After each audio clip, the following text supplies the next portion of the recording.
Okay, so this is part 3 of my labor and delivery story and my baby's NICU story. Sorry if this is boring. I'm just like trying to remember everything that happened. This was 4 weeks ago, and for the most part, I've really tried to block this out because to this day, it's really traumatizing for me, especially not getting to hold my child for 8 hours, as you learned in part 2. So, when I got to the NICU, I was under the impression that he was there for meconium, and I didn't know anything else. So, by the time it was day 2 in the hospital, at the NICU, I finally asked the nurses, why is my baby hooked up to so many? Because, I wasn't all there. I hadn't gotten any sleep. I had just gotten out of a C-section, and I didn't think of things quick enough, and they were just hitting me slowly after the fact. And I finally asked the nurse, why is he here? And they said, well, we initially took him here for meconium, for poor circulation, and for respiratory. But all of that has been taken care of. We aspirated the meconium out, or however you call it, they suctioned it out.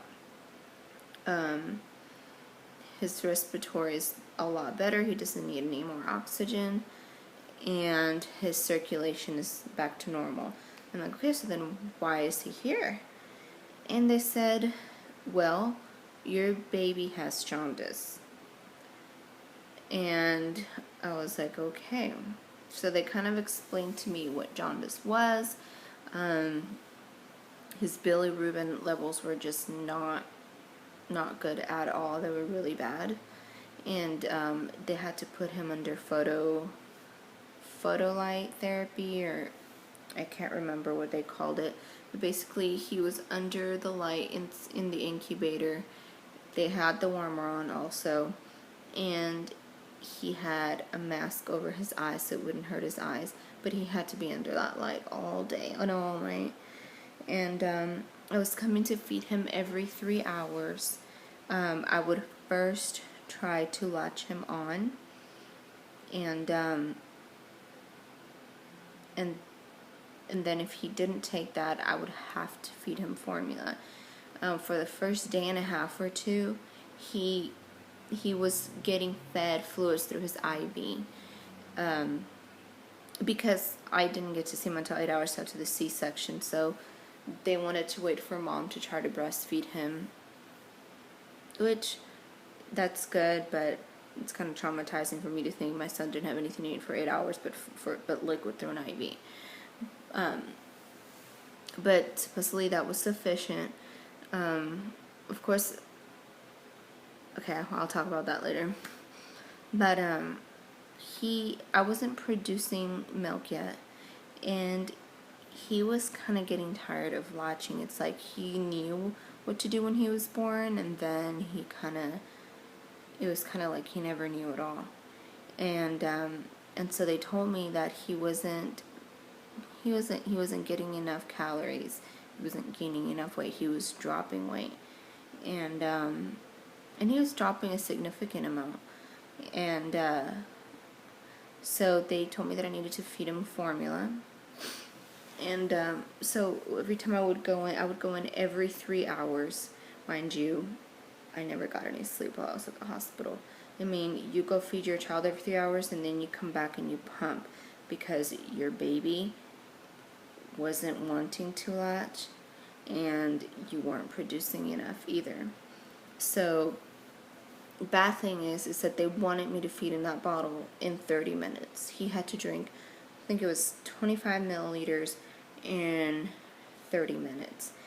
And it was that he had 30 minutes to finish the formula and latch on. So when I would try to get him to latch on the first 10 or 15 minutes, and then the last 15 minutes it was for formula. So half of it was wasted, you can say, in something that he wasn't able to get out because he wasn't wanting to latch well. And they were counting it against him. It's like, if he didn't drink this in 30 minutes, even though he wasn't really drinking the bottle, the whole 30 minutes, then we are going to pretty much say that he's not eating well and he can't go home. So, and if he didn't, and even if he was still drinking it, after 30 minutes, they would make me throw the bottle away, and they would feed him. They would feed him fluids through the IV. Well, anyways, I finally got my milk in day 2.5, 3, somewhere around there, and I just woke up engorged, and this is what happened. And I was able to pump out a good amount, but not enough to just breastfeed him. He still had to be formula supplemented. He loves breast milk. I mean, he did right away from the beginning, and he still loves breast milk. He will prefer that over formula any day. So, we had a really bad nurse at the NICU. She had it out for us, I guess because we're young parents, and I tend to look younger than I really am. I'm 25. Well, I'm going to be 25 next month. And some people tend to be really judgmental, and people like that just really shouldn't be working in an intensive care unit, especially not for babies. And the worst thing she did was she had the nerve to call me to my room in the wee hours of the morning. Remember, I said I had to schedule feeding him every 3 hours. Well, one nurse said that it was from the time he was done feeding. That's what we were going off of.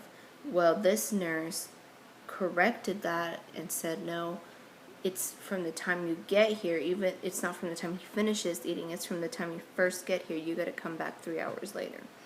So we didn't know that, okay? But she has the nerve to call me in the wee hours of the morning and say, I just wanted to let you know that since you didn't show up to feed your son, we put a feeding tube down his throat and fed him formula through it. Now, the first freak out is that they're telling me that I didn't show up to feed my son. Like, I wanted to cuss so bad that I didn't care to feed my son. Like, I was being an irresponsible mother who didn't care about her son. That's the first thing that hit me. And that because of that, my son now has a feeding tube down his throat. Okay, nobody wants a feeding tube down their son's throat. And who the heck gave her permission to put a feeding tube down my son's throat without consulting me? I mean, had this been an older woman, they wouldn't have dared done that. But since I look young as